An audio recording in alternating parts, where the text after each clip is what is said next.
그 다음 장 그 뒷페이지에 보시면요. 이게 이제 문자 받은 내용입니다. 모시로 제가 언급됐는데요. 이 자리에 함께하고 계시는데 그분이 그 시간대를 보시면은 그 12월 30일 이제 오후 6시 22분경에 합격합니다. 이제 그 메시지를 받았죠. 그리고 이제 바로 그 다음 날 1월 1일 날 오후 7시 15분에도 이제 한 14초간에 이제 전화가 왔었어요.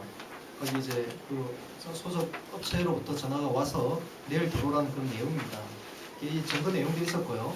그 뒷페이지에 보시면은 부침이 이번에 보시면 채용 내정 통지가 이루어지면 근로계약이 성립한다는 법적 사례입니다. 그 내용 쭉 살펴보시면 그 채용 내정이란 사용자가 근로자와 근로계약을 체결할 것을 근로자에게 통지하는 것을 말하며 현실적으로 노무의 제공이 이루어지고 있지는 않은 상태, 그런 상태를 이제 채용 내정이라고 합니다.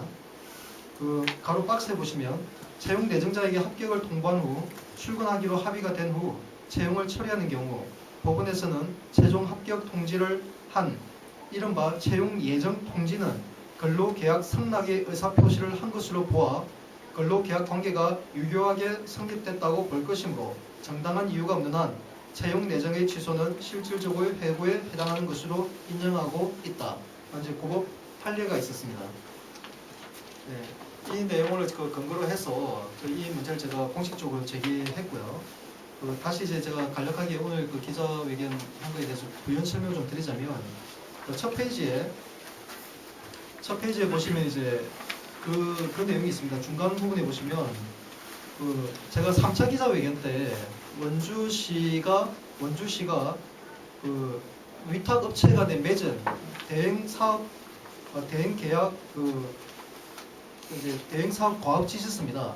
대행사업 과업 지시서 상에 보시면 연속 2일 이상 이제 불법 노사 분규 등으로 이제 업체의 규칙 사유로 청소를 소리하여 시민의 일상생활에 불편이 초래된 경우 어떤 경고 차원이 아니라 이제 바로 대행 계약을 해지한다는 조항이 있었어요.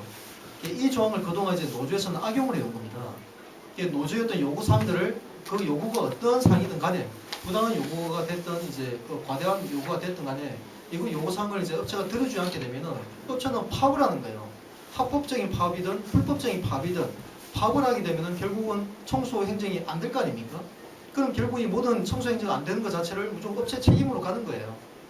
그러다 보니까 이제 업체 입장에서는 무조건 이제 파업을 하게 되면은 말 그대로 시와 맺었던 위탁 계약이 해지된다는 이런 조항 때문에 꼼짝없이 이제 그 노조가 요구하는 데를 따라갈 수밖에 없는 상황이었죠. 이 사항은 이미 제가 2차 기자회견 때도 이제 좀 더 정확하게 제가 적시한 사실이 있는데요. 그때 당시에 이제 업체 관계 사장님들이 이제 이 조항을 가지고 원주시를 찾아왔습니다. 찾아와서 해당 과장하고 이제 담당자를 만나서 노조에서 이렇게 우리를 압박을 하는데 이게 어떻게 말이 되느냐 항의한 사실이 있어요. 그런데도 불구하고 원주시는 아주 소극적인 대처를 했습니다. 적극적으로 이 부분에 대해서 이제 시정 조치를 하지 않고 그냥 애매모호한 어떤 이거 자체 내부 결제 공문을 만들어 가지고 그냥 무조건 이게 해지가 되는 건 아니다라는 애매모호한 답변을 만들어서 그것도 공문으로 발송하지 않고 구두로 업체사에 전화해 가지고 별 문제 없다 이런 식으로 해버린 거예요. 그러니까 업체사장은 당연히 이제 원주시가 결국 이 민노 쪽을 이제 비호하는구나 라는 기본적인 인식하에 어쩔 수 없이 그동안 이제 노조에 끌려왔던 사실이 있었습니다. 그래서 지난번에 이제 3차 기자회견 때 원주시가 이 청소행정이 잘못되어 있는 왜곡된 청소행정 바로잡기 위해서는 이 조항을 반드시 시정을 해야 된다라고 그때 얘기를 했어요. 그 담당 과장하고 직접 만나서 얘기를 했는데 현재까지 확인한 바로는 아직까지 이 부분이 시정이 안 된 걸로 알고 있습니다. 결국은 이제 이런 조항들이 이번에도 올해 이제 새로 새해를 맞이했기 때문에 새롭게 또 단협을 이제 체결을 하는 걸로 알고 있습니다. 하는 걸로 알고 있는데 과거에 작년까지 해왔던 그 단협의 온갖 불법적인 사항들이 여전히 좀 개선되지 않고 있다는 이제 이런 부분들이 좀 확인되고 있어서 이 부분을 이제 앞으로 좀 더 적극적으로 제가 좀 짚어 나갈 예정이고요. 그리고 지금 어쨌든 저도 이제 처음에 몰랐는데 이제 채용 내정자가 이제 통지하는 순간입니다. 아까 제가 언급해드렸지만 어떤 이제 근로 계약을 작성하거나 이런 실제적으로 일을 시작한 시점이 아니라 그 채용이 당신이 합격됐다라는 채용을 통지받는 그 순간부터 왜냐하면 이제 내가 채용됐다고 했으니까 이제 이분은 다른 곳에 어떤 구직 활동을 안 할 거 아닙니까? 다른 곳에 구직 활동을 중단을 하고 또 지금 같은 이제 그 연모 씨 같은 경우는 이전 직장을 정리를 한 상태가 되어버린다는 거죠. 실제 근로행위를 제공하지 않더라도 이미 채용 내정됐던 그 순간부터 그 일을 하기 위해서 준비를 해야 되기 때문에 그래서 법에서는 그 모든 판례가 그 채용 내정을 통지하는 그 순간부터 근로계약이 체결된 것으로 보고 있어요.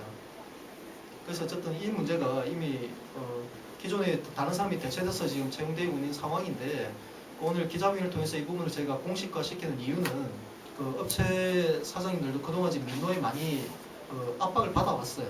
그렇기 때문에 제가 사실 오늘 업체명은 공개를 안 했습니다. 이제 기자님께서 혹시 확인하면 이제 그에 따라서 어떤 공개가 되겠지만 어쨌든 이제 오늘 기자회견을 나중에 마친 다음에 해당 업체 사장이 어떠한 조치를 하는 과에 따라서 향후에 이제 법적으로 이제 대처를 하든가 이제 그렇게 진행해 나갈 계획입니다. 이제 이